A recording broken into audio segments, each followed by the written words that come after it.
Kamen Rider Gavv. Episodes 43 to 47. Jesus Christ. Well, not only are we fucked, but we're reaching the end. We are reaching the Kamen Rider end. Gavv. God, what? And it's crazy. It is crazy.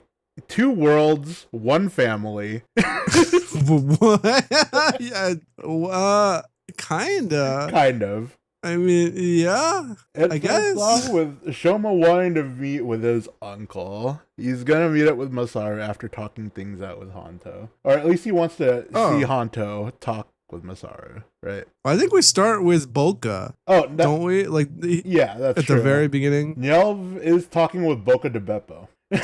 Yeah. And so Boca de Beppo wants 1 billion dark treats because the election is soon, and he has decided to finally go to Earth himself. Oh God, it's like Boca's day out. All over again. You mean 2024? That too.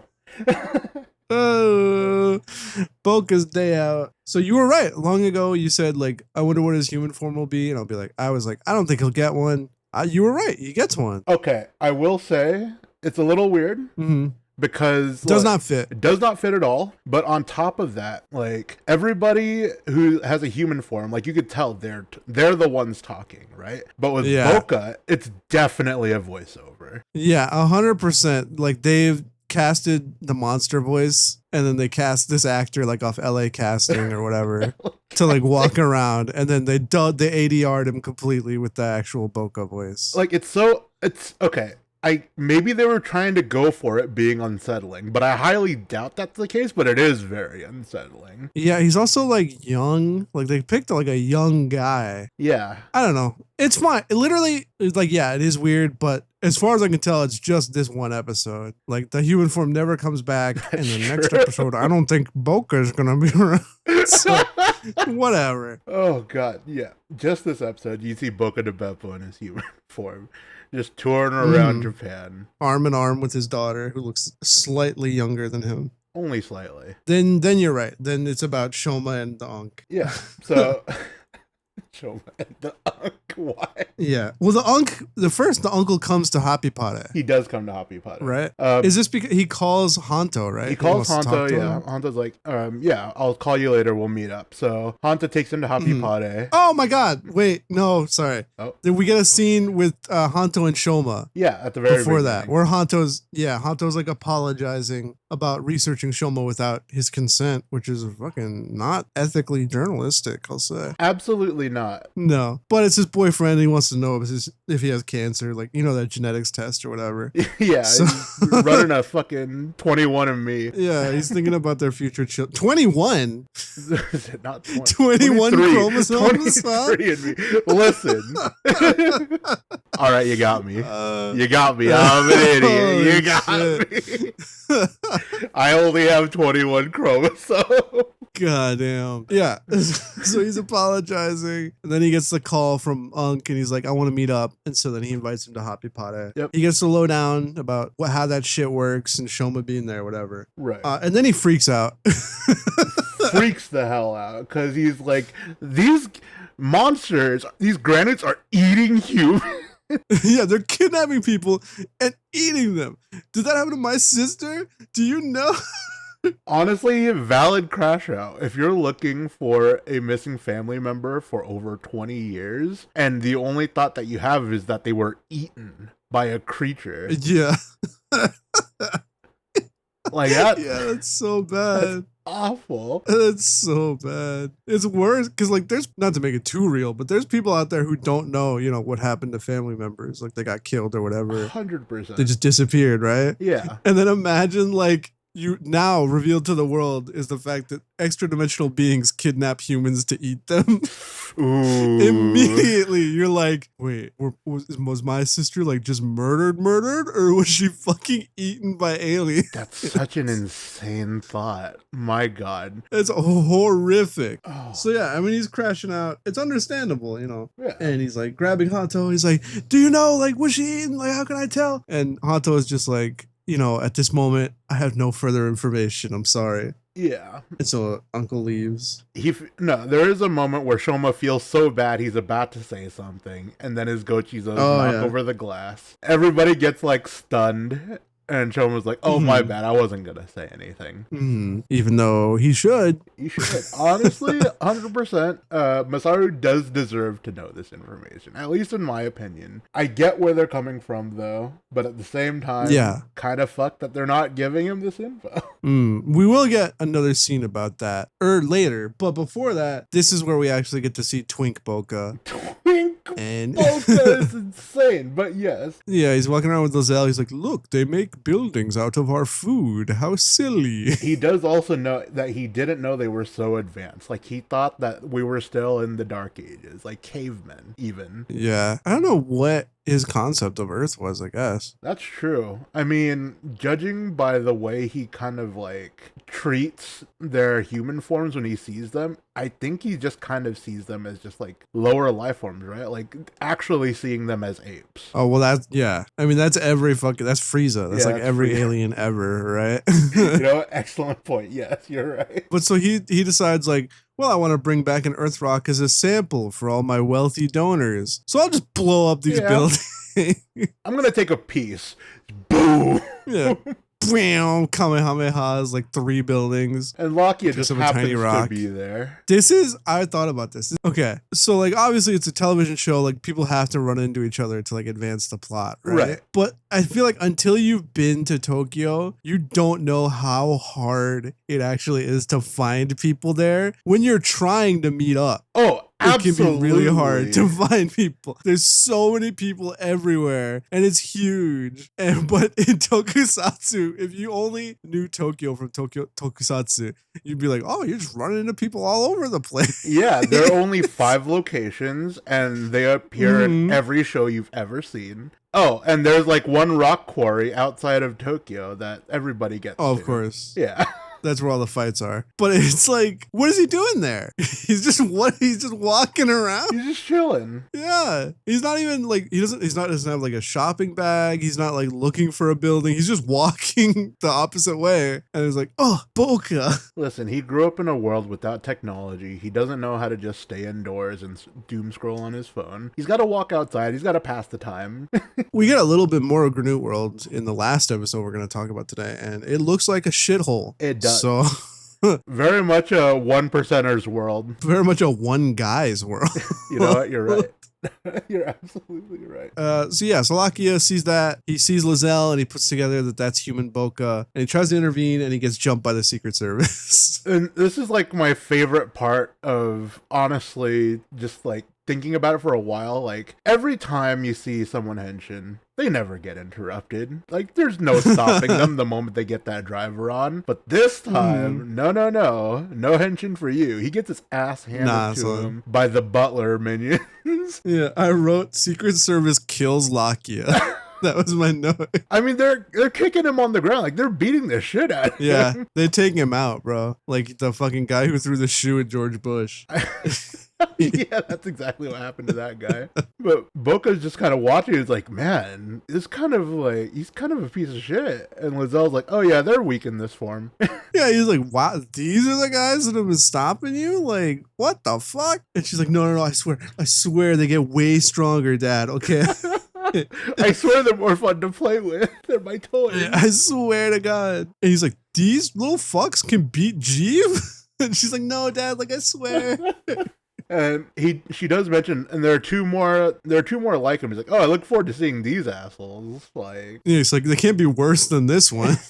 And then this is where we get the scene with Hanto talking about his mom. Ooh, yeah. To Shoma. Because Shoma's like rattling? Is that Shoma is rattled? Rattled. He is rattled from the, right. Yes. He's rattled from the interaction with Masaru earlier. Right. Well, he's like dealing with the decision to like whether or not to tell him. Right. And it's got him all frazzled. And then Hanto is like, I'm glad I know. Like, I was super pissed off and like I hated it the moment I learned it. But like now I don't have to wonder like what happened happened to her, you know? Right. Like living without the mystery is a better comfort. And he actually does apologize to Shoma for lashing out. Actually, I think this is the first time That's true. we get an apology from him about that. So it's like a nice little moment. Yeah, a little bookend. And then Shoma's like, oh, so you think I should tell Masaru? And then he's like, well, I don't know. That's just for me. That's a personal thing. You know, everyone has their own personal preferences. Like, you know, don't just lump me in with him. He just very quickly intervenes. Yeah. He very quickly backtracks. He's like, you know, if it goes wrong, it's not on me. So like, but this does end up with Shoma meeting up with Masaru at Hidamari. Yeah. So he goes to talk to him a bit about his sister. We get more of that, you know, she loves snacks, blah, blah, blah. Sorry, I don't know why it sounds mean. She let this woman die. She loved snacks, and so when she went missing, he like quit his job to take over the snack store, and he's always been hoping that she would just like walk in one day. Right, it's very heartfelt, and you kind of feel that, you know, like he's definitely waiting for her to come back. And Shoma picks up on this too, because during their discussion, Masaru talks about how when he approached Hanto, he wanted to hear anything but bad news. He only wants to believe that she's alive and that she'll eventually come back. He wanted Hanto to tell him that, like, no, there's no way she was kidnapped by the Grenouds, just to like assuage him. And we do get a little flashback of them together, like when he was a business guy. It's really cute in that so, sense, you know, too. Like, you know, that sibling banter. It's like all you do is eat snacks. Like, what even? She's like, I love snacks. Yeah, especially as like the older sibling, right? Right. Because, you know, like, I mean, we don't see any parents here. We know they had parents, but, you know, he probably took responsibility. You know, he was trying to raise her right, keep her on the good path, and then she just fucking disappeared. Yeah, which also it's poignant when he watches Shoma eat the new, like, melon jelly, and the way he reacts is exactly how his mom would react. He even mentions it, right? He reminds me of my sister. Right. So little does he know. There's no, like, he's saying all these things, but at no point does he just kind of realize, wait a minute. That's not weird. Like, I think that's weird. You even look like my sister. No, never. And still, by the end of these batch of episodes, it's not resolved. It is. Or, well, I mean, it is kind of resolved. Like, Shoma decides not to tell him. I guess that's a resolution. But I feel like by the end of the series, he's going to let him know. You know? One would hope so. Can you imagine they end the show with, like, the fucking Masaru just thinking, oh, Shoma's a nice kid. I wish I had a nephew like him. Wish I had a nephew. Maybe my sister will come back tomorrow. With her child. Oh, boy. That'd be amazing. Oh, Jesus. Oh, God. And then to break up their touching little scene, Shoma gets a call from Sachika. Loki is reported back. Hey, a building got exploded. I need you. Yeah, get the fuck over here. So they all assemble and they meet Boka, the human, the squish. The squish. And this episode sets a precedent for something that happens in this whole string of episodes. Oh my God, it does. That K-King is just back. Yeah. Like, K-King is just now his form. Like, obviously, Overmaster has the limitation of needing 100 Gochizos. So it's like, okay, maybe he didn't have enough, so he can't go that form. Right. Which, like, that's fine. I mean, also, they're both effects heavy, right? Right. So it could just be like, well, we don't want to put that budget in for this episode. So that's fine. It already has the limitation built in. But, like, we had an upgrade after K-King. We did. It wasn't a good one, but we had Blizzard Sorbet. No. Presumably his second most powerful form, and it's dead. It's just gone. I mean, if we're being real, it does melt, and Japan is hella hot still. But it's just weird. Yeah. And at first I was like, oh, they wanted him to make, because he makes whip soldiers to fight like the Secret Service. Right. And I was like, oh, they wanted him to make whips or like guys to block those guys, so that's why K-King. But then I was like, we saw Blizzard Sorbet use the K-King sword to make whip soldiers. So I was like, there's no reason. Zero reason. And like, why the fuck? It's the president. Like, really? You think your third best form is gonna beat him? Like, come on, be for real. I do think it's funny Give you him mentioned some this respect. because Lakia does mention in a later episode that Shoma does think quite critically and that he's quite intelligent, but this doesn't feel smart. No, it does not feel smart at all. This whole batch of episodes, a lot of K-King for some reason. Yeah, I hope you like K-King. It's great. Yeah, well, people do, I think. I think we're in the minority, but it's just weird. It is I weird. don't know. Whatever. I mean, it is a fun fight still. Like, they do have that little thing where, he's about to fall off, but his little caking soldier catches him on the spear, and then the other one helps him make more foothold. Like, it's a very cool fight in that respect. I don't remember the context, but I do remember this scene, like, very vividly. The two whip soldiers are, like, holding hands and skipping, and then they die. Oh, yeah. It wasn't this episode. It was like a prior episode. It's very funny, very cute. No, it was this episode because I wrote episode? it in my notes for this episode. Okay. I don't remember it Either way fight at all, but no, that's fine. It's fine. So they're all fighting, and then like Boca looks at Shoma like out on the ground like K-King. He's like, "So you're the one who defeated Lango," which like is so fucking funny. Yeah, because Boca thought K-King could beat Lango. That's so fucking funny. He deadass thought Lango was trash. Okay, to be fair, at the end of the fight, when they beat the butlers, he then says, "No wonder Lango was beaten," which means he puts Lango on the level of his Secret Service butlers.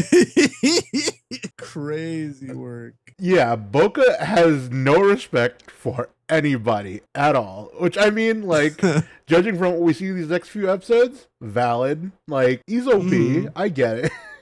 Right. But yeah, so he big blasts, and then him and Lizelle get away. Right. And they take out the Secret Service guys. Then we get Shoma talking to Hanto, where he's like, I've decided not to tell him, my uncle, the truth for now. And then Nielv, we get a scene at the very end with Nielv thinking about stuff. And he's like doing calculations. And then he's like, I think, my best odds are with the red Gavv. And it's like, bum, bum, bum.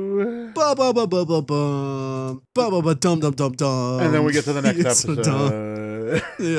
Episode 44. Everyone's favorite late season clip show. I love clip shows. They're the best. I just feel like, okay, so clip shows obviously save budget. Totally fine.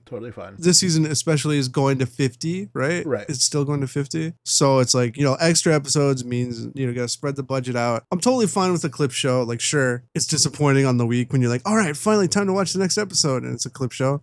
But this late?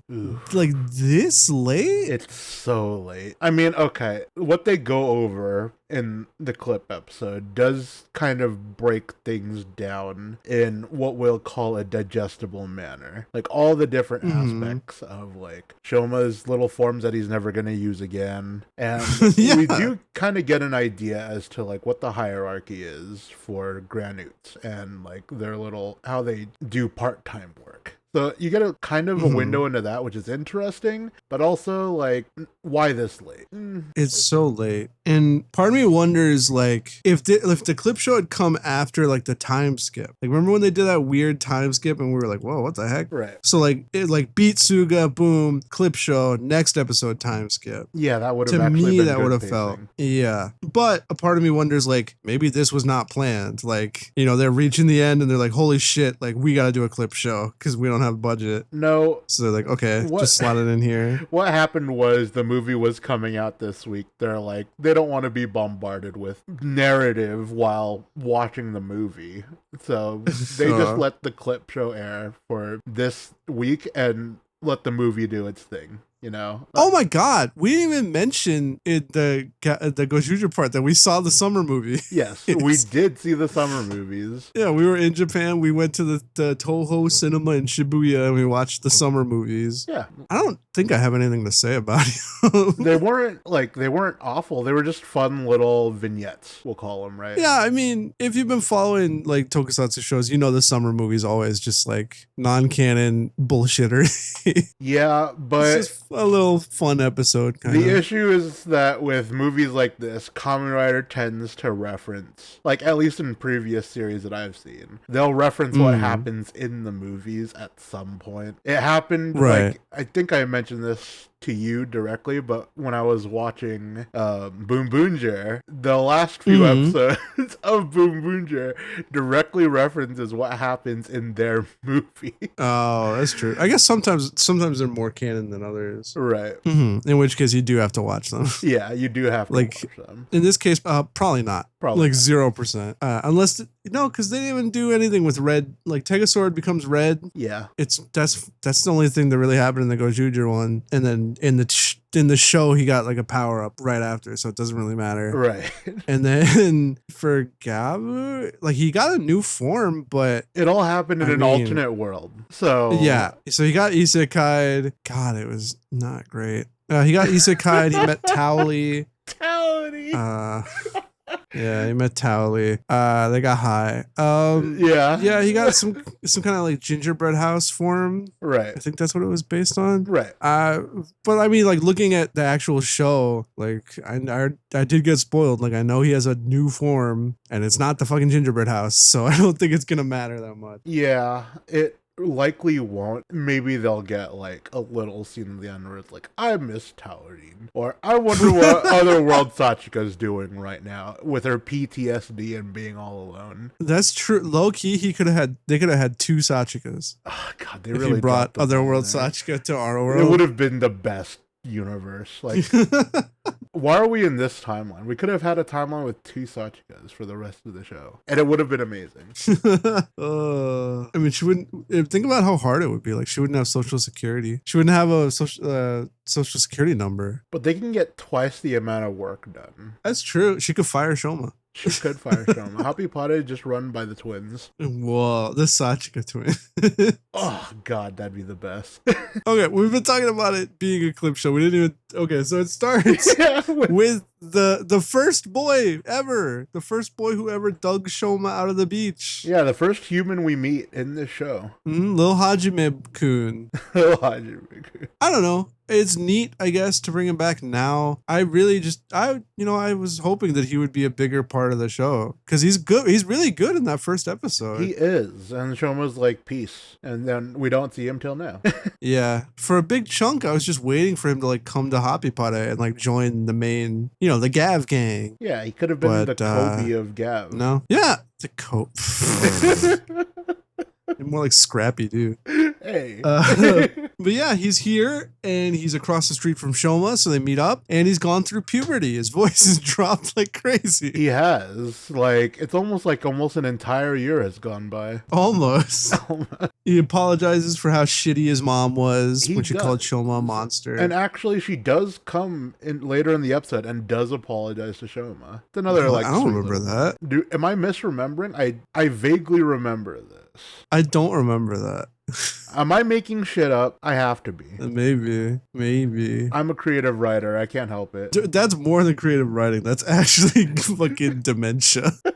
No, I'm too young for dementia. The last thing I remember is him like dropping him off on the bike. I do remember. And he's like, "We'll meet again, right?" And Sean was like, Yeah, classic anime boy sound. Oh, but that's we're jumping the gun a little bit. This is a clip show, my guy. It is a clip show. We got a lot of clips to talk about. Do we? Except we don't. Yeah. No.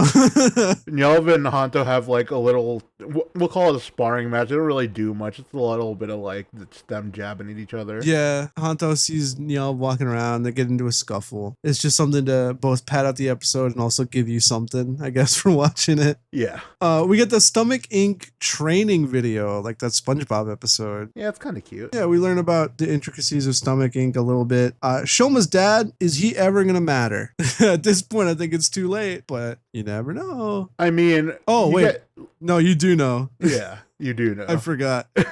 I wrote that, and then later on it is revealed what happened to Shoma's dad. Yeah. But they mentioned, so the grandpa was the one who built the company. The dad was a really shitty company president. And then now honestly, it's a shitty dad, too. Yeah, well, he's also like a rapist and a kidnapper. So he's a pretty shitty person. Oof, you got him. Dead to rights. Mm-hmm. Oh, yeah. Oh, before he meets with Lakia, or not before he meets with Niel, Hanto goes to visit Lakia. He does. To learn about Boca. And that's where we get like our Boca clips about the presidency. Yeah, like 5 of them. Mm-hmm. We find out that the grandpa, the founder of Stomach Inc., found the door world and built Stomach around it. so nobody knows where the fuck it came from. Yeah. It is a divine presence. Yeah, I don't know if we'll get an explanation for this. There's 0% chance. We're literally like 5 episodes away from the end. 100% we're not getting an explanation.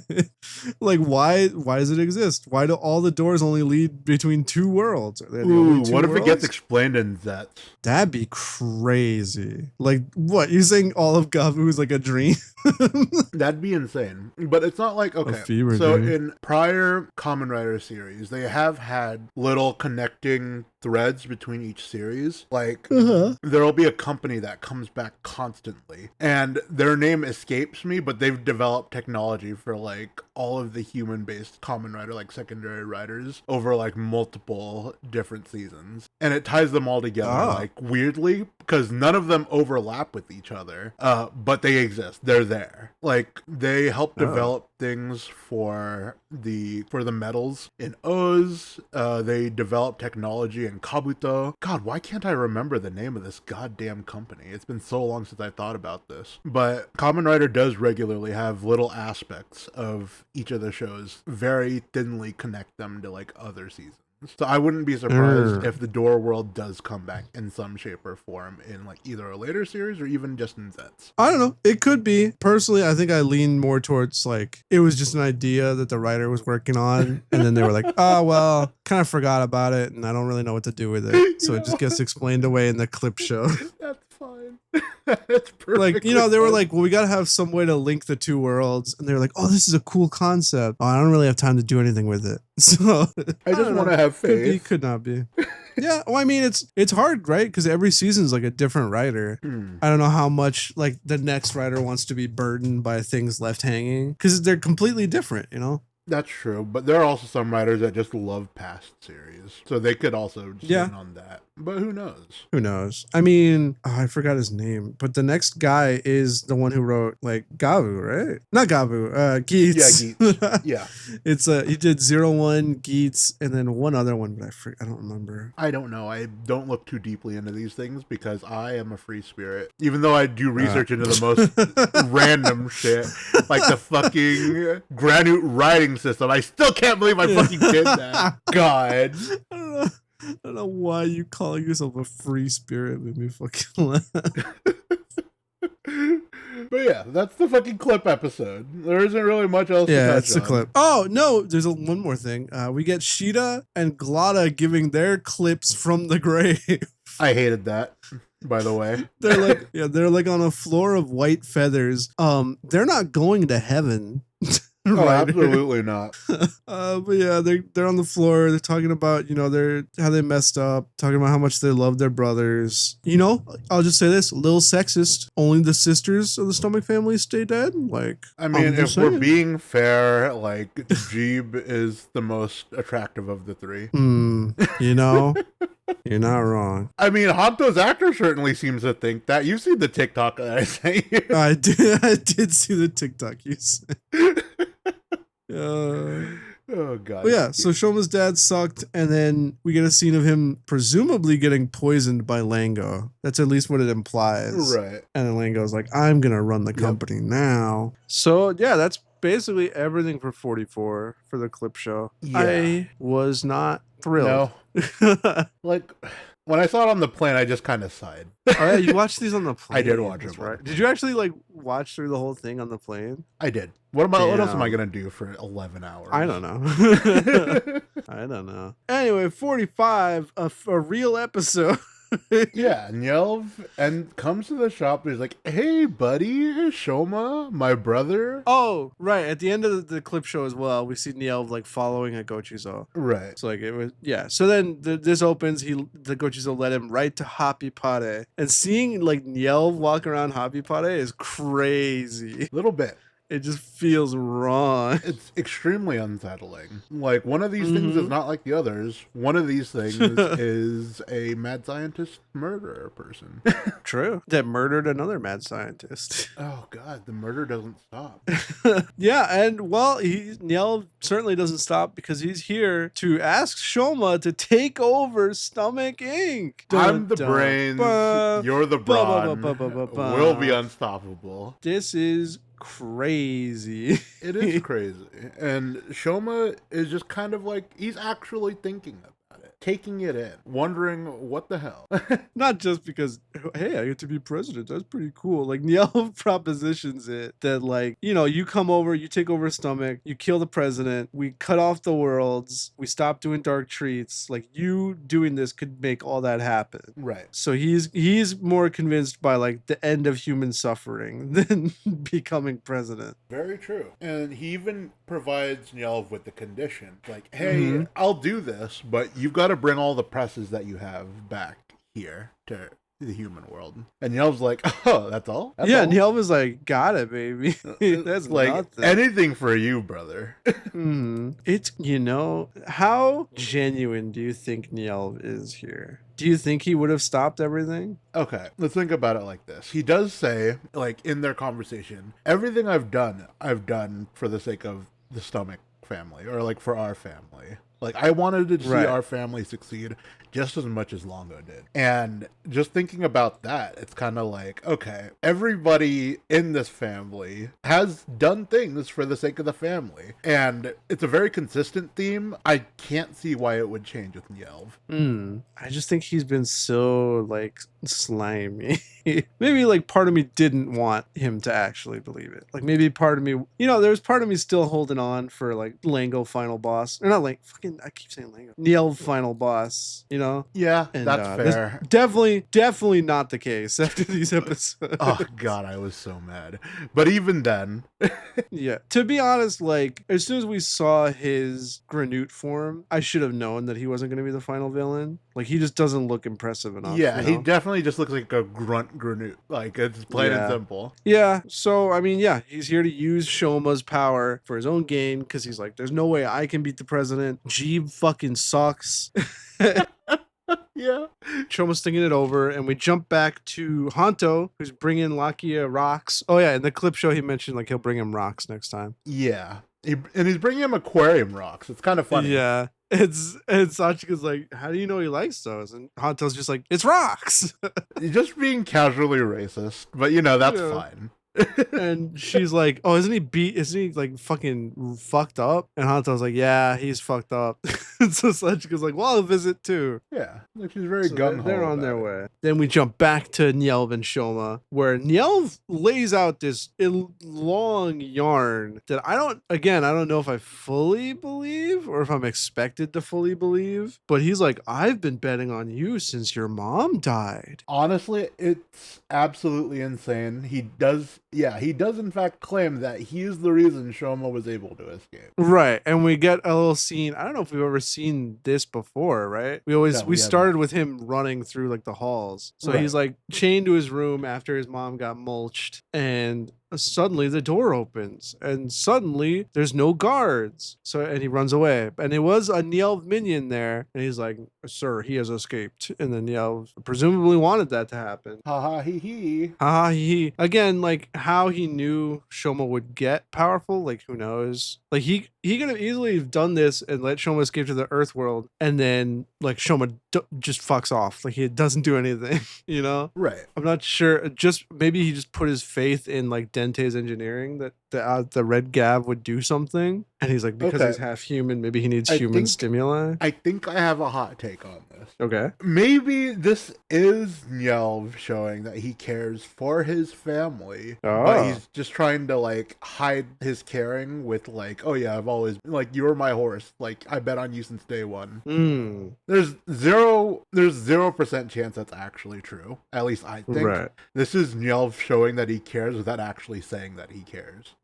Maybe. I mean, I'll say, like, I guess, well, no, presumably everyone listening to this has already seen the episodes, so it's not going to be a spoiler, but Nyelv is gone by the end of these episodes. Yeah, no. And he doesn't get the kind of, like, sudden emotional payoffs that, like, say Glada had, or even Right. Lango, like a little bit, where like Right. right before they die, they tack on all this character, like all this characteristics that should have been there for like a long ass time. Which we still hate, by the way. We still hate, still not satisfying. But Nielv doesn't even get that. Oh God, he doesn't. So we're really just left with the characterization that we've had for him going through the whole series, which is just like he does research for his own gains and he's like secretly sneaky around the family. Like he, you know, he betrayed multiple family members. Not betrayed, but like he was using them clearly and obviously. Right. Like I don't know how much I buy this. Like everything I've done was for the family from him. When it's like he convinced Jeeb to get like this crazy ass surgery just for the chance that he would become stronger than Shoma. Okay. And then as soon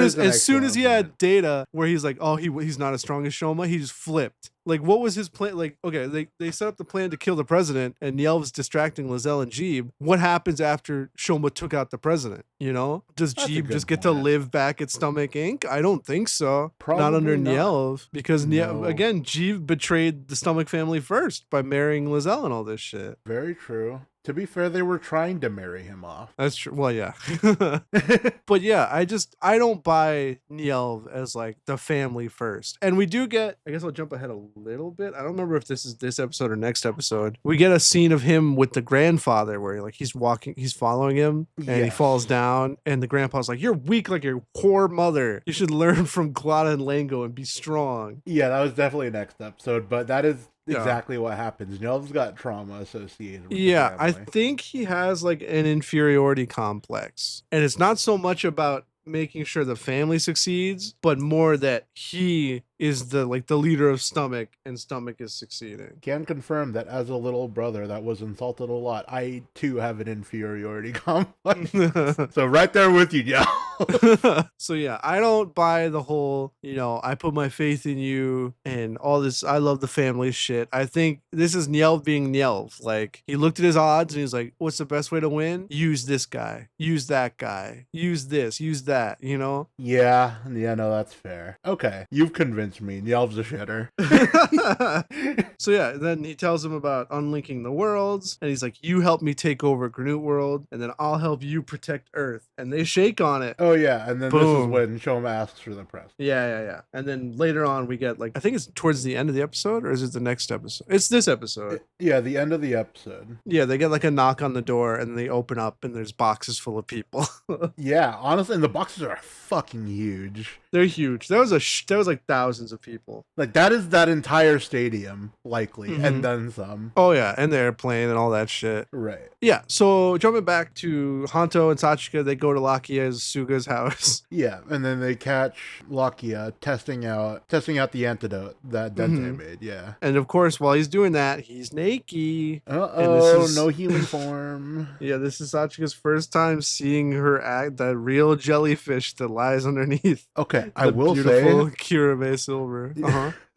this is the first time I've gotten a good look at his legs. Mm-hmm. What are his legs? There are little monsters biting onto like fuzzy shits. Yeah, okay, so I was thinking this because I looked at the other Granute that we'll see like in the next couple episodes. I think much like how we complain about all the no ones and Gojujers having the same legs, I think a lot of the Granutes have the same legs too. Fuck, like they're is always that really fuzzy. What's been happening? Yeah, like they're always like fuzzy with like the toe claws. Yeah. I was looking at I was looking at Lakia's legs too. And while I think his are new or like different, but I think a lot of the other Granutes probably had the same pants. Ugh, I hate that I noticed this. It's awful. Yeah, he's got fucked up feet. Kept on going with the jellyfish theme. Yeah, could have given him a dress.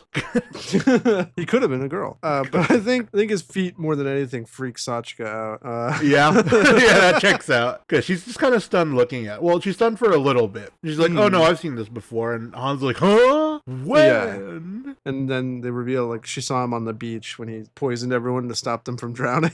Right. Which, you know, is in the grander scheme of things a good thing. Right. And I think Sachika does understand that, but she does confront him on whether or not he's used this power to attack other people before. And I like he that just comes Hanto, yeah, he does come clean, but I like that Hanto like jumps in. He's like, well, like he was just going after his brother, like, he's not evil, which is, because 10 episodes ago, 15 episodes ago, like Hanto probably wouldn't have done that. Yeah, honestly, Hanto's gone from like biggest op to best wingman. For sure. Oh, this is the Lac Chica episode, if you like Lac It Chica. is. Yeah. So, but yeah, and he comes clean and he's emotional too. He's like, even if I wasn't doing it just for dark treats, like I hurt people. I don't deserve happiness. It's like, whoa. God. It is survivor's guilt to the extreme, where it's kind of like, I mean, it's also not just to the guilt. extreme. It's also it just, is just guilt for doing something wrong. Yeah, but at the same time, like coming to the conclusion that you don't deserve happiness in like the least bit, it's just having been there before, it is super depressing. Right. Well, I mean, as far as I know, Dominic, you haven't been kidnapping people, so I think I you're haven't. fine. I'm You're fine. Yeah, so Sachika gets kind of stun locked.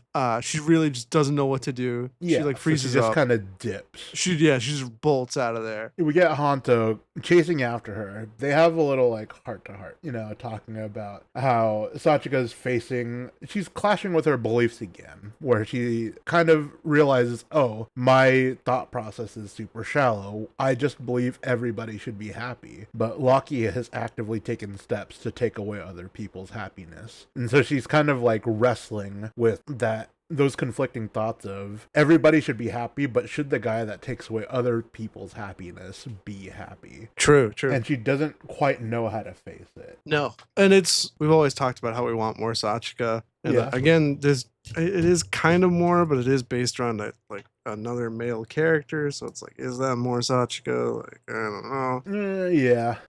But, it's at this point, like, this is what we get from Sachika. They're not going to change. She's not going to randomly be a rider this late. So this is like the most focus, I guess, she can get at this point, which it's something. It's something. Women, they're either powerless or evil. You can't have them both. Oh, God. Next scene is Shoma wrestling with his own thoughts. Right. Where he's sitting in a crowd of people watching them do their thing. Yeah, and he wants to stay on Earth because everyone's happy. He realizes he wants to stay on Earth. And it's like he has to wrestle with like staying on Earth or keeping everybody safe. Like that's the hero's dilemma, right? It's always like classic hero's dilemma. Right. And then he runs into Lizelle. Yeah, he catches Lizelle meeting up with a part-timer. Lizelle's just like doing boss things, checking up on her employees, making sure they're working. You got threatening time to them. leave, you got time to clean. Oh shit. Yeah, she goes to this crab grenade and she's like, I noticed your shipment's been pretty light. Yeah. What's going on? She's like putting the muscle on him. Right. Obviously they're talking about human presses. So Shoma goes to break that up, and Lizelle blasts a fucking building, just like her father. Yeah, she also says, "Oh my god, isn't it cute?" Yeah, except this time, like, last time Boca like blew up the buildings, not much was made about that. Right. But this time, like, we get a bunch of scenes of like people being buried under debris. Yeah, it's actually devastating. Clearly, Lizelle is the more evil between her and her father. Well, I mean, they did the same thing. It's just one got focused and one didn't. So you're right. Yeah, they're both cut from the same womb. You know what I'm saying? One was harvesting food. One is just having fun. That's true. You know what? That is true. Like stealing something when you're starving versus stealing when you just want it. There's different. Very different. That's true. Remember, folks, if you saw someone steal food, no, you didn't. No, you didn't. No, you didn't. Yeah. Yeah. Shoma calls Loki and Hunt like, "Hey, city's under attack." It's funny because Loki is just sitting down doing his own thing. He is actually eating the aquarium rocks. It's kind of a cute little thing. I noticed. I'm pissed that we don't get his opinion on them though. He Dude, never mentions if they're good or bad. They could be like bubble gum to him, and we'll never know. We'll never know. But he is eating them. He is eating them. And Sachika's like, "Well, I'm coming too," because Sachika just loves tagging along when there's danger involved. Yeah. Well, I think she also, I don't know, maybe she wants to apologize to Loki at this point. Yeah. That's 100% it. Yeah. But yeah, so they're off, and then while Shoma's fighting the crab grenade. Also, like, this is the second crab grenade we've seen. Like, I guess this is just a thing. I don't know. Could not I thought even it was weird. tell you. I had no idea. We've seen another This is the second crab grenade. The other one was blue, I'm pretty sure. What did he do? Like, what episode was that? Do you remember? They did comment about how his skin was extra, or like his shell was extra hard. I don't remember what came of it, though. That I just have a prevailing memory of them having trouble, like, breaking through his shell. I don't remember. That's fine. But crab grenades are just, they're a type of grenade, I guess. Crustaceans. I guess so. Is Hanto here? Hanto is here or no? Yeah, he is. He's with Sachika, though. Yeah, Hanto is with Sachika. Yeah. Lizelle joins the fight. She starts wrecking shit. Mm-hmm. Lakia leaves Hanto and... Well, Lakia and Hanto leave to help, like, the people evacuate. Right. And, you know, Shoma is just fighting still. Mm-hmm. He's fighting the crab guy. I think at this point, Lizelle fucks off. Yeah, Lizelle does, in fact, fuck off. And he's just fighting Crab Man. Yeah. Crabman Goon. Crabman Goon. Oh, God. No. Stop. We're not saying goon anymore. We agreed on this. You told me this. I did. I just sit you down and have like a 30-minute discussion with HR. Listen, you talk about gooning constantly. No. You can't do that. Yeah, so the crab part doesn't matter. That's not the focus of the episode. It's not. Basically, they do take the next scene to focus on the rescue efforts. There's rubble everywhere. Lakia activates his like final move and clears up a bunch of the debris. Mm-hmm. Goes to help a woman on the floor, and Sachika's watching, and she's like, "Oh shit, Lakia is helping people." Right. And then it kind of sets in like it doesn't matter what he did before. What matters is what he's doing now. She kind of like shakes it off at that point, and then she starts helping. Right. And then a big ass rock falls from the sky. God, I hate it when they do this. They fucking death bait again. Fucking Lakia. Yeah, without even a hesitation, Lakia runs to protect this woman on the ground. Yep. And then the camera cuts to Hanto and Sachika doing the sudden gasp. Oh my God. And then they cut back to Lakia. It's like, who do you think I am? Yeah. They're like, are you okay, Lakia? And he's like, yeah. Like, what are you? I'm a fucking grenade. I'm fine. Yeah. But God, I hate it. Well, it's fine with me. Something about this scene that it triggered like a Ratatouille like moment is remember all the way back in the bitter Gavv days in the mid-20s. Oh my God! Yes. Yeah, I know what you're talking about. Yeah, there's that episode where like there's two random women and like one of them her leg got like hurt in the fight. Yeah, and then bitter Gavv runs away and Shoma's like, we have to help protect like the ladies, and Laki's like, that's dumb. We should just go after bitter Gavv. You're stupid. Who cares? And look at him now. You know, that's character development, baby. That's complete 180. You know, he went from not giving a fuck about humans to now almost getting injured trying to protect them. It's almost like 20 episodes of character development actually mattered. I mean, he's got maybe like 8 of those are his. Okay, let's not get carried away. It's still the Shoma show, you know what I'm saying? Yeah, the Shoma, if anything. I just think it's like a great demonstration of like how far he's come. Oh, absolutely. It's great. Mm-hmm. And also, you know, Sachika be giving him them eyes, you know what I'm saying? Ooh, yeah. Like, it's extremely rare we ever get any kind of romances like in tokusatsu. Oh, absolutely. Like they'll almost never confirm it. So I feel like this is like the closest we get to like, yeah, Lachika is a thing. Yeah, it's great. I mean, it kind of is like low key. Like you can't have one couple without another couple. You got Chokogami, you got Lachika. It's great. I don't know. I wonder what the actual ship name is. It's just because Sachika is just Sachika. She doesn't have like related stuff. Sachikia. Unless it's like Happy Pare Jellyfish. I don't know. Happy Jelly. Rocky Pade. Ugh, hate that. I never said it was good. I know. Oh, again, caking. He goes caking against the crab guy. Yeah, cleans him right up. But like, why caking? He does do the thing that he used to always do. It's like, hey, you could stop eating dark treats and live, or I'm gonna fucking kill you. Or I will murder you right here with my bare hands. Yeah, and as usual, man chooses violence. Yeah, they've never once been spared. Never. Honestly, if Shoma's asking you the question, that's the death flag. It was never a choice. No. We get them like, everyone's back together, happy, a happy party. Then the boxes full of people get delivered, and Shoma at night meets up with Nielv on the roof and walks into Granutopia. Yep, and Longo is just watching. He's been just watching the past 2 episodes. He's been just watching the whole fucking series. Oh God, you're right. Oh, before we move on to the next episode, it was really cute. Satsuka made cupcakes, and they had rocks on them just for yeah. Well, they didn't have rocks on them. It was like a tray of cupcakes and little rocks in between all the cupcakes. No, there were like rocks sprinkled on the cupcake. Oh, so only he could fucking eat them. Yeah, it was cute. They were just for him. She pushed Honto out of the way to give him these cupcakes. Well, Honto doesn't even like sweets, so like. Yeah, but he likes Shoma. That's pretty sweet. It was 46. Shoma and Nielv are in Granite World. Yeah, seeing Shoma in the green screen world is fucking surreal. It is surreal. Yeah, much like Nielv at Happy Parade, Shoma in Greentopia is very strange. Yeah, it's kind of like if you see fucking Hoaru in fucking King Oger world. Yeah.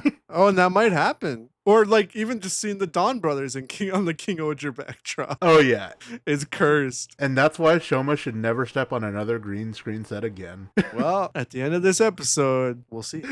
Oh God, yeah. So we get more explanation of what exactly the plan is. Nielv has modified the Bake Magnum that could hypnotize people because of the guy that Boca gave to Nielv. He modified it so now it can affect Granoots for like 3 minutes. So he's like, I give you this, boom, you freeze him, do your big fucking orange juice punch, bam, we're free. Yeah, theoretically 3 minutes is plenty of time for Shoma to murder a bitch.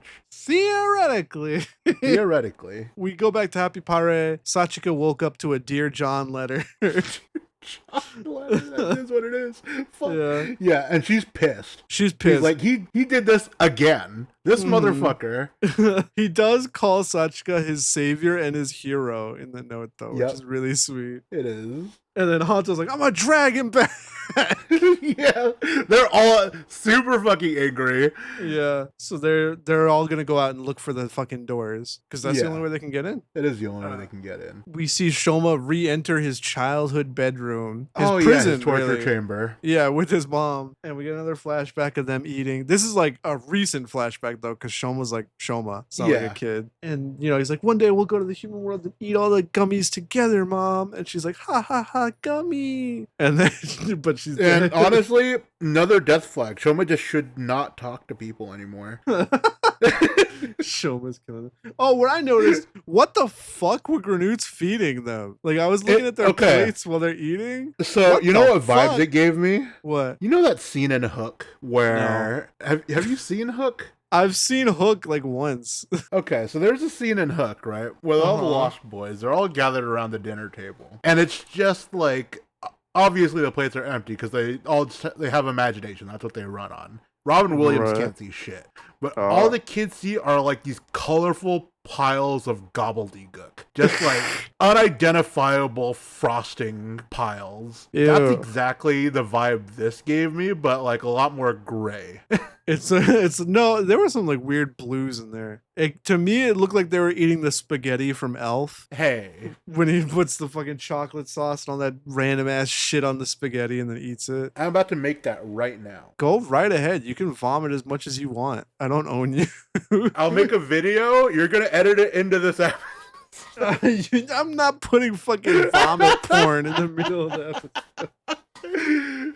But yeah, the meal that Shoma and his mom are eating is just like gray colored blue shit. Yeah. And Michiru takes a bite and she's like, I want fucking gummies. Yeah. Like, this sucks. What's crazy is that like Shoma thought just any gummies, but like you know what kind of gummies she wants. Oh yeah. You know the gummies, I know the gummies. We're very familiar with these gummies. We're very familiar. I could use a gummy, to be honest. Why don't we take gummies before shooting these podcasts? Nope, that's a very bad idea. It's hard enough to remember the episodes without Well, I never said we were getting high. I just said we were eating gummies. You said that. We got a really good acting scene from Shoma afterwards, where like he was like, I went to that world, Mom. I loved it. It was so wonderful. I wish I could have taken you there. It did hit my heartstrings, but I was on the plane. I was uncomfortable. I couldn't cry, but I probably would have. I was sobbing. It was so sad, but I was on the plane. Everyone kept asking me if I found out my parents died. Oh God! But yeah, very touching scene. Very touching. This is where we get that scene. Yeah, with the grandpa and Yelv, where grandpa says like Yelv's a little bitch. Yeah, Shoma gets a heartfelt scene, and then Yelv gets trauma. Yeah, which again is a good parallel to like, right? Yeah, it's not the stomach family that made Shoma a good person. It's his mom. Right. Yeah, after the flashback, Nielv's talking, and he's like, okay, Shoma kills the president. I still got a lot of presses left. I'll make a bunch of dark treats and get him elected. So it's like, it's fucked. Like, it is fucked. Like, his whole plan is to have Shoma kill the president and then just do what the president was gonna do to make Shoma the president. To be fair, he gave all of the presses back that weren't dark treats. I think he's just going to use whatever stock of dark treats they have left. Right. So it's not like he's killing more people. Yeah, but now you're thinking like Niel. Yeah. Like, do you think for a second Shoma would be okay with that? No. Listen, we're both middle children with trauma. Leave us alone. I am the youngest. I'm not a middle child. Oh, you're talking about you and Yelv. Yeah, me and Yelv. Okay.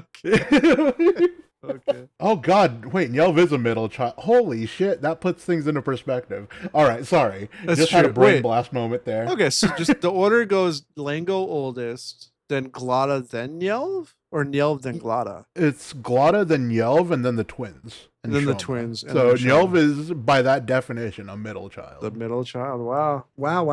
Super depressing. Yep. So this is where we get the plan in action. Lizelle and Jeeve come over, and then Yelv's like, please come to my lab in this room that it has no door and you can't walk out of. Yeah, don't mind that it's behind this bookshelf. Yeah, so he locks them up there. And then Shoma is dressing up as Niel. This is the casual racism I was talking about.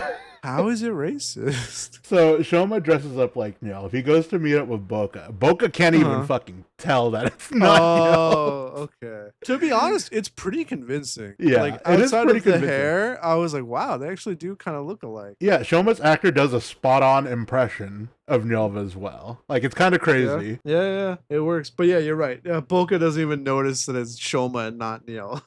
So Shoma, no, that's later. So he's in there with the president. Then Sachika finds the door. All the part-timers are just like walking into it, but with the bags on their head. Yep. And who shows up but that motherfucking bitch Lango? And he grabs the crab guy, I think. Yeah. He grabs him, he rips off the hood. Crab guy dies. Crab guy does die. No, but I swear we've seen this one before. Oh, this is the rando in the clip show. Oh, you're right.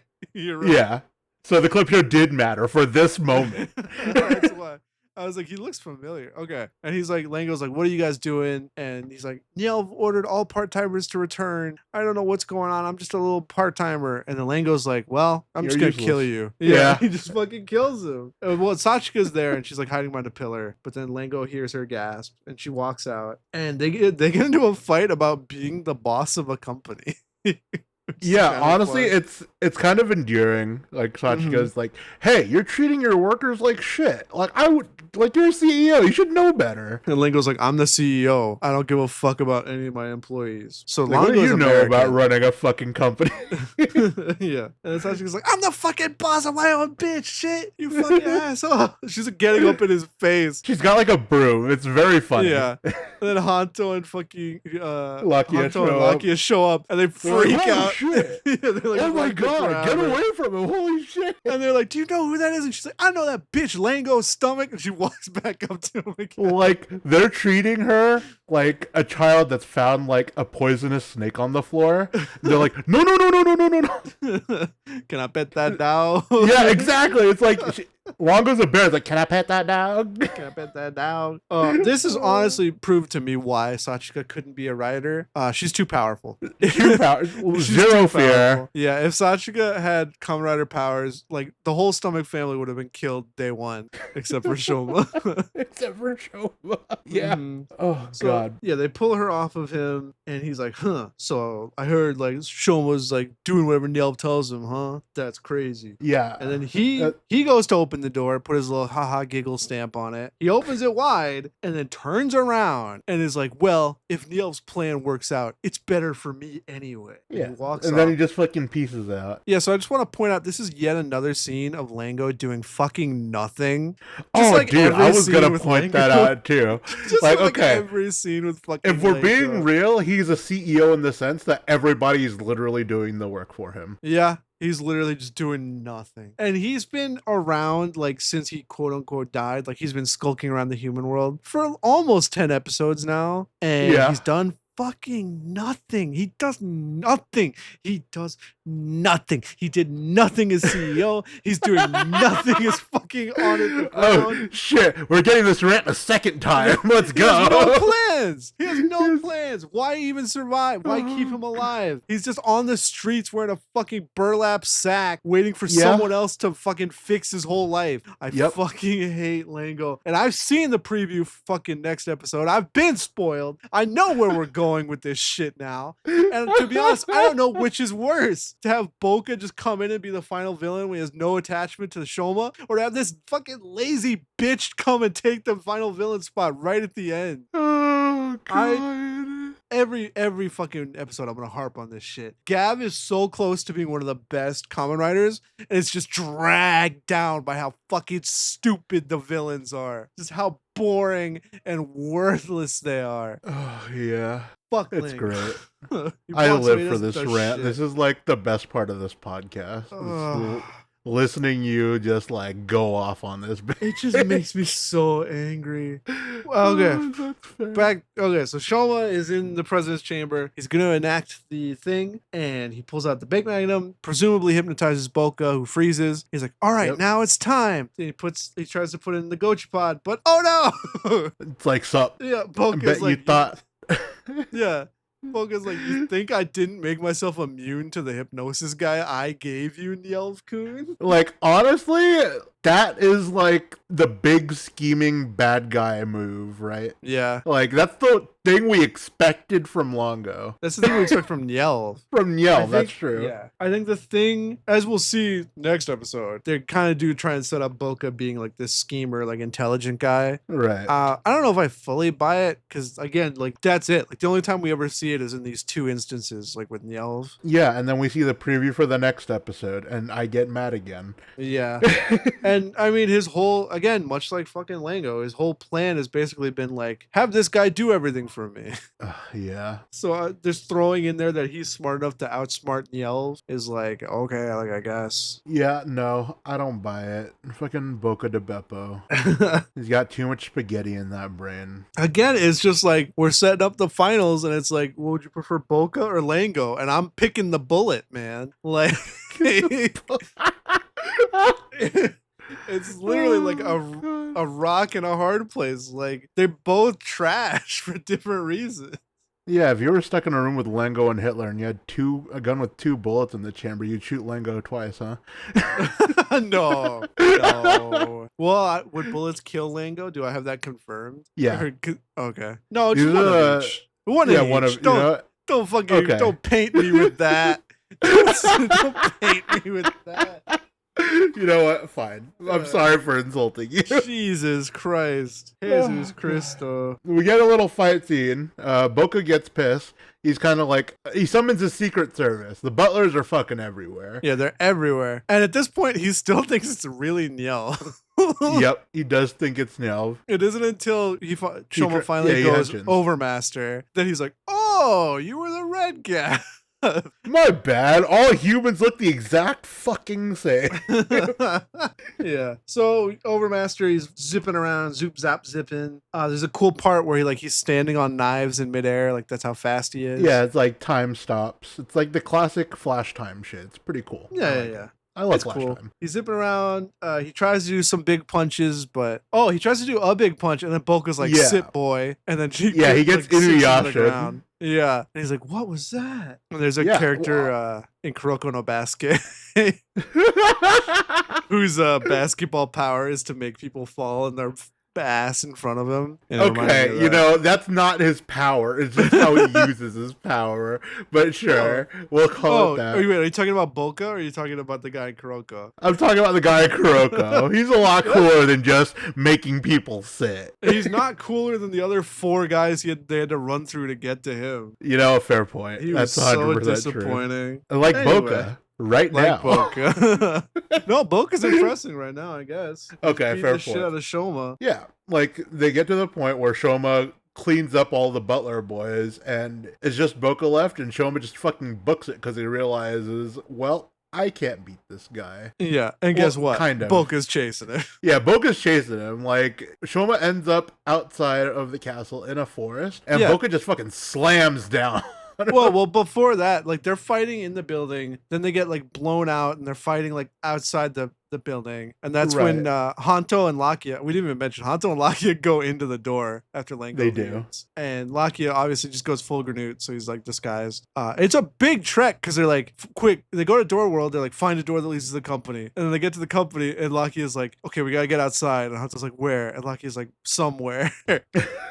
So then they're running around all of Stomach, and then they finally get outside, and they look up, and they can see the explosions from where they're outside at the present And then house. they do show a scene with Niel, with Lizelle and Jeeb. They're in his little like secret lab, and they hear the explosion. He's like, "Oh, what's going on outside?" And Niel kind of gets the idea. It's like, things are going to shit. No, that's at the very end, I think. Oh yeah, it is at the very end. So anyway, back to the woods. Yeah, the Boka is just blasting Shoma. Overmaster is done. Like, all the Goshis will die. Yep. So he's just bloody on the floor. Boka's just playing with him. He's doing like the Frieza finger laser gun. Yeah. Pew pew. Blam blam blam. And he's like, all right, playtime's over. Time to put an end to this shit. Yeah. So he does the big beam, and then Lakia jumps in with the shield, and Hanto's bracing Lakia from behind. Yep, our Thorple coming in for the save.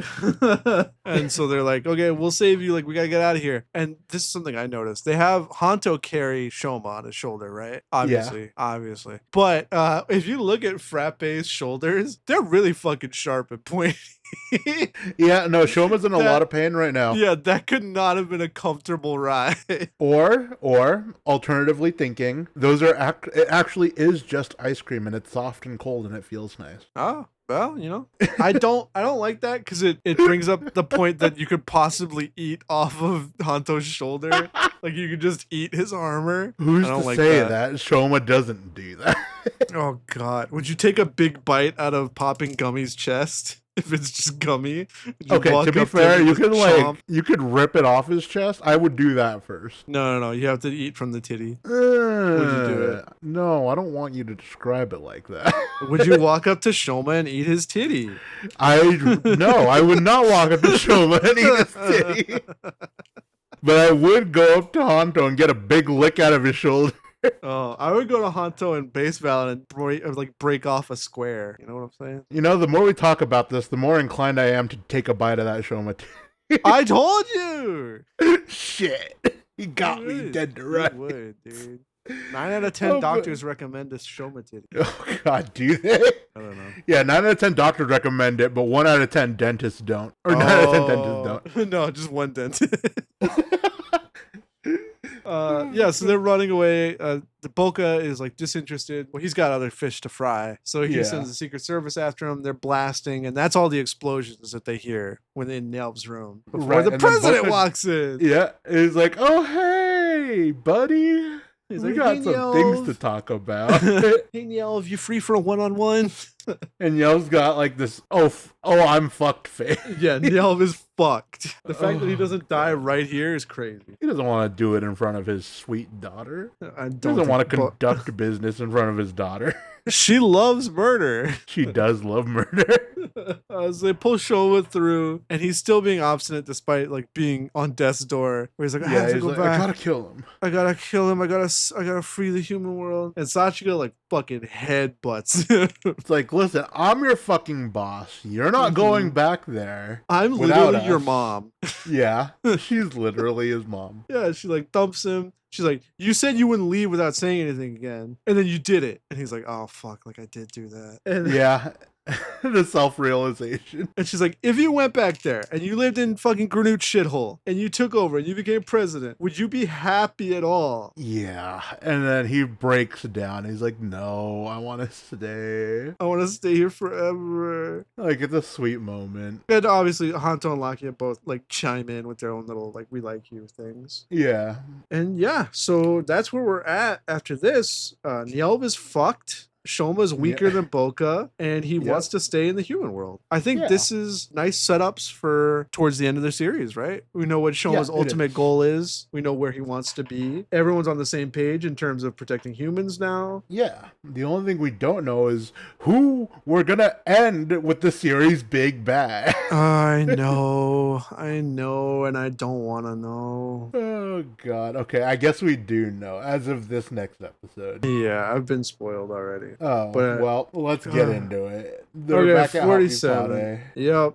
They tell Shoma, yeah, we ran into that dickhead brother you had. And he's like, no, shit, he's alive. What's he been doing? And they had no answers for it. They do question Shoma about why he does decide to work with Nyelv, and Shoma genuinely believed Nyelv was serious, but you just kind of take it as, oh, Shoma's just the naive, like, protag, right? Hopeful optimist, yeah. The hopeful optimist. Hanto reasonably crashes out and is like, come on, man, he killed my boss. Yeah, he's like, how the fuck could you trust Nyelv after all the shit he's done to me and my boss and all that shit? And then apparently him yelling like spooks Sachika a bit. And so Lakia sees that and he like looks at Hanto and is like, fuck you. Like, come on, bro. Yeah, Lachka looking real good right now. Lachka fans be eating. They are eating. Oh, I forgot. When they go into the door and leave Sachika behind, he puts his hat on her. Like One Piece, you know? Oh, it's I'm cute. just saying. Yeah. There's enough now for an edit. I'm just saying. There is. Oh, God. Algorithm, do your magic. Come on, let's get those TikToks. So yeah, Hanto's like, sorry for lashing out. Like, I should go. And he leaves. Yeah, and then what happens next? Oh, we get a scene with Nyelv kneeling in front of the president. On his knees, thoroughly hands chained. Yep. Oh, he got the shit kicked out of him. Oh, absolutely. And it's clear it wasn't like, I'm going to beat you to death. It was just, I'm going to beat you and then beat you again. Yeah, I'll beat you to the point where I'm going to just beat you a second time. And this cycle will continue because we need you alive. Yeah, buddy, pal. He breaks the chains on Nyelv's hands. He's like, we literally need you to finish your project because the research he was showing Jeeb and Lizelle is not finished. Right. So they're going to keep him alive for Project Earth Farm. Yeah, Project Earth Farm. I hate it.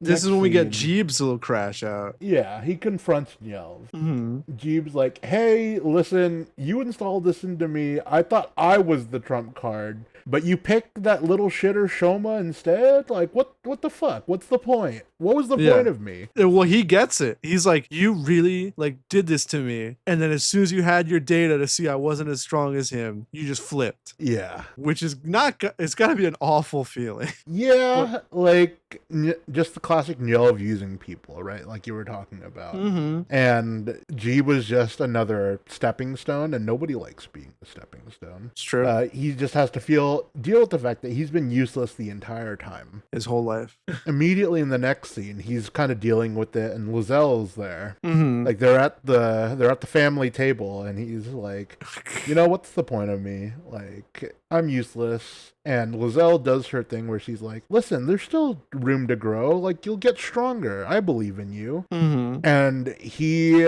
in what I believe to be a look of resignation. Is kind of like, yeah, I knew you'd say that. And, thank you for your kind words. And he walks away. And Lizelle is just kind of like, she's shocked. Yeah. Like, she says, I've never seen him like this. Right. Is this resignation, or do you think it's him like coming off the Lizelle Kool-Aid? A little bit of column A, a little bit of column B.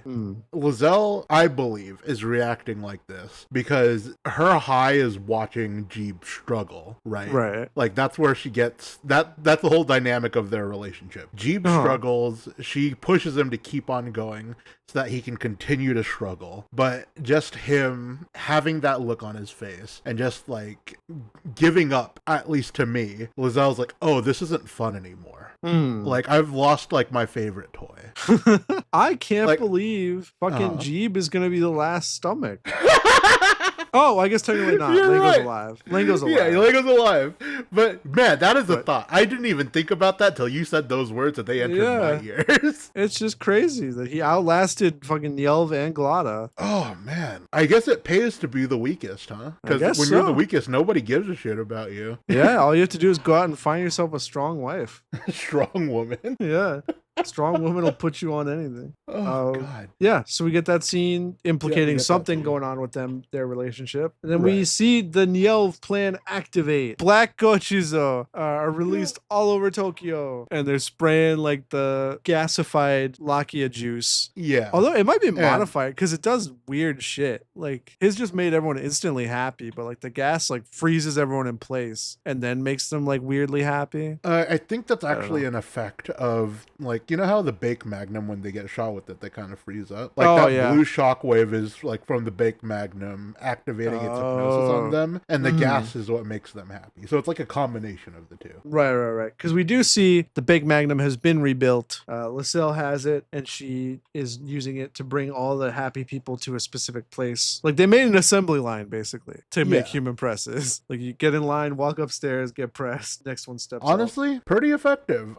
You would think that they would have a more effective way to make the press, but it's just two dudes like using their just licking everybody up. Yeah, just like using their granite tongues. And you know, they've made the rest of the process efficient, but they couldn't figure out how to turn humans into presses without their tongues. That's a little weird, right? Think about how many tongues they have to grow in a day because they cut it off as soon as it's wrapped around somebody. You're right. Ugh. Oh God. It's a lot of tongue. Maybe Yelv wasn't as smart as we thought he was. Oh, before it gets activated though, we get Lakia going to talk to Hanto. Again, total like something that would not have happened 10 episodes ago, you know? Right. Just a nice development. And he's talking to him about how he needs to like calm down, or how they're both the same. Like they both get triggered and hot-headed when they hear stuff about like their family or whatever. Right. And then Hanto remembers his master talking about how, what was it? Like you just follow someone to see if they're telling the truth. Right. And he's like, oh, master would have done it. Yeah, and this is the scene that I talked about before where Lakia says, you know, Shoma's got a good head on his shoulders. Like, he actually thinks critically about these things. Still don't believe that. I mean, I'm sure he thought about it. I'm not sure how good his consensus was. You know, yeah, he thought about it. He thought about it. But yeah, then we get the activation. Everybody's like happy. And they call Hanto because they're like, it's only affecting humans. Because Sachika and Masaru were with Shoma. Right. Oh, he took Sachika to the sweet shop. We didn't mention it. Right, they took Sachika and Masaru to the Shoma takes Sachika to the sweet shop. They're getting snacks. They talk about how she picked up Shoma off the street. It's a cute little scene. Yeah. But they're doing that when the hypnosis begins. No. So Masaru... They're at Happy Pare for some reason. No. They do, like, the hypnosis does start with Masaru and Sachika at Hiramari, and then when it happens, Shoma takes them back to Happy Pare. Then Lakia comes back and is like, are they happy? And Shoma's like, yeah, it's really weird. And Lakia's like, yeah, that's been happening all over town. And they're like, well, if we're not affected, then it must only affect humans. And then they're like, and then Hanto! Yeah, they have that aha moment, and they cut to Hanto. He's got that stupid smile on his face. It's really funny. I love that look on his face. It like half affected him. Yeah. Like he was paralyzed and happy, but when the phone rings, like he snaps out of it. So Right. maybe that Granute organ is put in work. I don't know. Either that Granute organ is put in work, or he's developed antibodies to the effect of true, because whatever's been going on. He did get gassed earlier. Well, but no, he got baked magnumed earlier. He got baked magnumed earlier. Yeah. So maybe he's a resistant weird to mind control now. Yeah. Yeah. I mean, presumably, if Boca can make himself resistant to mind control, like maybe the same thing is true with Hanto. Like maybe it's harder to do after you do it the first time. Yeah, Hanto's just built different. Yeah, he really is. So he's fine, and then they're all gonna run out and go follow the people, and that leads them to the fucking room where Lizelle is, and she's like, "Oh, hi, Red Gavv. Please don't try and stop me." Like that would be a major inconvenience to our production. And obviously he's like, no, like I'm gonna do it. Yep. And then Yelv shows up. He's like, "Hey, I'm gonna fucking kill you, or I'm gonna die." Yeah. Well, he doesn't even tell Shoma that. He doesn't. But yeah, he like, walks out. I value out. my life too. That's what he says. He's like, he walks out. He's like, I value my life, which is obvious. That's most of everything that he's ever cared about. And he's beat to hell. And then we get a flashback of him like on his knees begging and crying for Boca. He's like, give me another chance. Like, I'll kill Shoma. Please. He's just begging. Yeah. Not a great look for Niel. Not a great look. So then Shoma goes fucking King again. Blizzard Sorbet is rotting in the grave. Yeah, no, it's like, no, Shoma's just never eaten ice cream since, you know. Yeah. I swear to God. It never happened. Somewhere in these episodes, Sachika even offers him fucking ice Yeah, cream. Sachika's like, anybody want ice cream? And Hanto's like, no, I don't even like sweets. And then she's like, all right. Shoma's like, yeah, whatever. Oh, God. Whatever.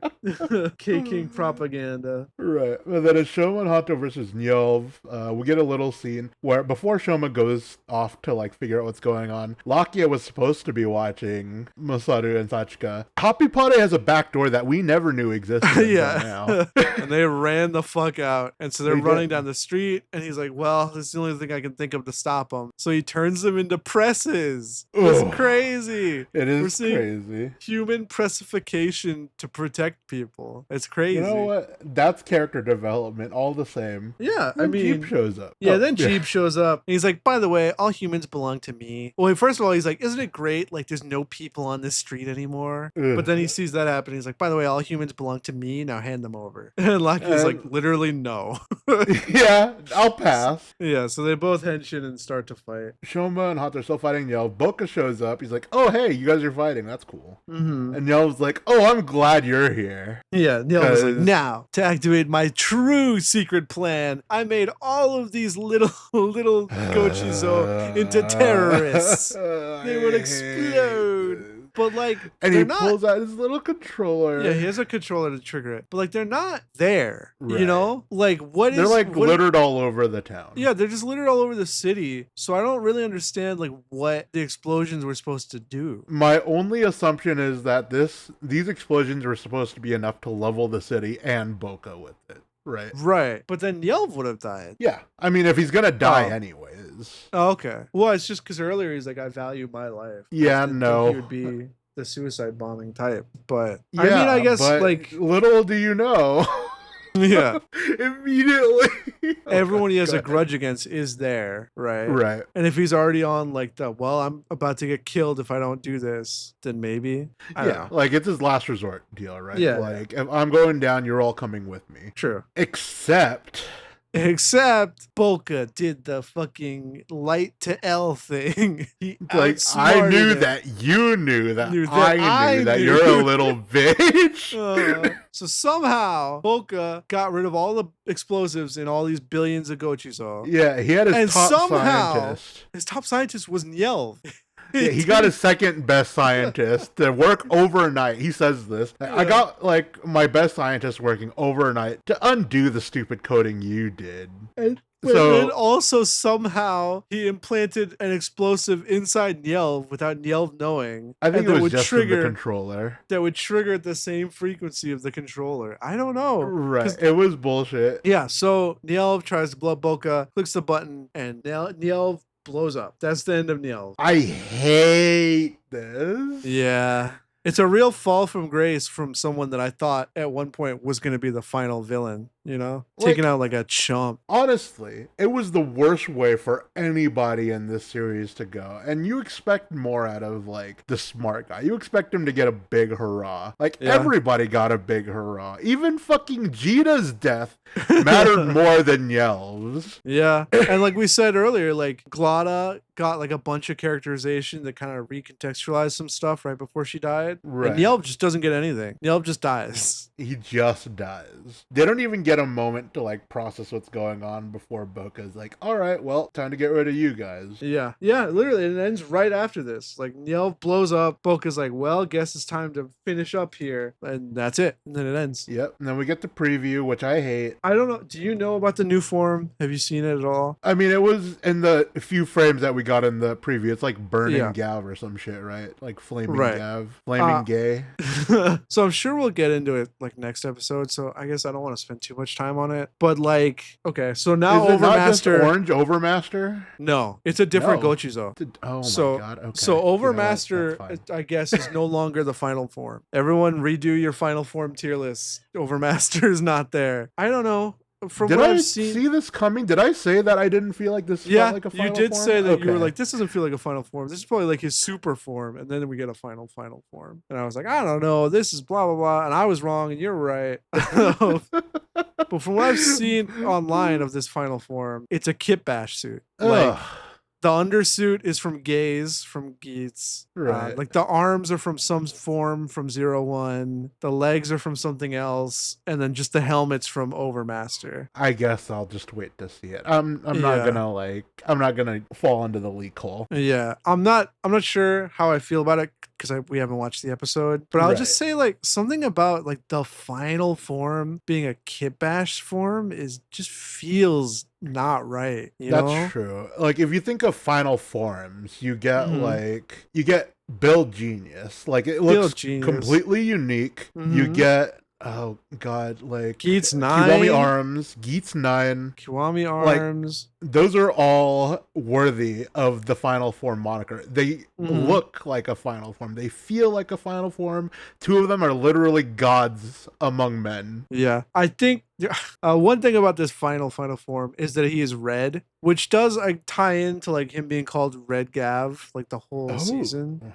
So it's like I guess that kind of like loops it together. But you're right, like because the Gochi pod, like the final form, at least recently, has felt like the culmination of like the belt gimmick. Right. You know, like Build Genius. What is it? It's all the fucking bottles at once. Yeah. Kiwami Arms. What is Kiwami Arms? All the fucking fruits. Yeah, all the fruits at once. What is Geats 9? It's both halves of the buckle. Yeah, it's both halves of the buckle, and it's like 9 boost. It's like the boost. You're boost right. buckles combined together. Right. And then for Overmaster, it's like, what is it? 100 Gochizo. Like the thing he transforms, you need 100 of them just to activate that form. Right. And then this one, it's like, what's red? So it matches the driver because it's red. Yeah. I don't know. I mean, we might feel different once we watch the episode, but I don't know. I don't know. If it's the real final form, it's weird. And if it's just like a one-off form he needs to fight Boka, then it's weird too. So I don't know how to feel about it. Okay, over the course of different series, final forms get a decent amount of room to breathe, right? Like we get time to see each character use their final form, see what they do with it. The last 3 episodes though, it doesn't sit right with me. Okay, so maybe we classify this less as a final form and it feels like an enraged form, you know, like the form that people go into when they're emotionally unstable. Oh, the Skull Greymon, if you will. Yeah, the Skull Greymon. Exactly. I don't know, but always a form like that, or there tends to be a form like that. But when there's forms like that, it's usually like they're attacking everybody, or like they don't even know I'm their friend, like that kind of stuff. Yeah, and then it leads into the final form. But from what I've seen of this new form, it's not like that. Yeah, like it's very much. Shoma is using it to fight Boka, and his friends are there helping him out. Like, I don't think it's a berserk form. Yeah, that's fair. Whatever, we'll see it. But soon, also, like, literally next week. Literally next week. But like, he already beat Lango's ass with fucking Overmaster. Like, I get he needs a power up to beat Boka, but like, why the fuck would he need a new form to beat Lango? Like, is Lango gonna absorb Boka and get more powerful? Okay.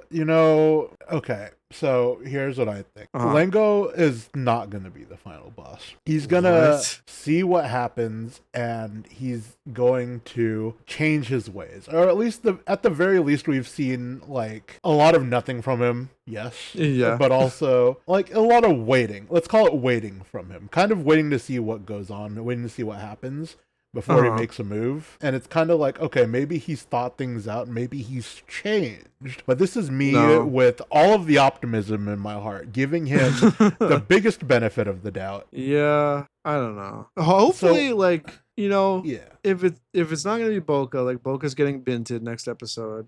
I don't know, maybe Lizelle? That'd be cool. It'd be cooler than Lango. It would be. Oh God, what? Oh, I don't know what I'm hoping for anymore. I don't know. But also, like, at least in the Kamen Riders I've seen, like, we've never had a female final villain. It'd be kind of neat. Fair point. Nothing off the top of my head has, like, a female final villain from what I've seen. Yeah. So that checks out. That's where I'm literally, that's where I'm placing all of my fucking hope right now. Because I swear to God, if it's Lango. I'm gonna freaking lose it. I can't justify hoping for Lengo to be the final boss. It's not in the cards for me. No. Fuck that guy. Fuck that guy. Literally the worst. Oh, we did it. We did the biggest episode ever. God, 10 episodes. Gavv 43 to 47 and Goju 21 to 24. We did 10 episodes this podcast. That's perfect because this is episode 10 of the podcast. Holy shit. Yeah. Wait. That's the theme. That's right. Wait, it's like, and it ties back to the Shoe Ranger joke. It does. You know what? This was all according to plan. Oh my God. Welcome back to episode 10 where we have 10 with 10 and 10 and 10. Yep. Oh it's my amazing. God. Let's fucking go. I'm going to name this episode Unintentional Tens.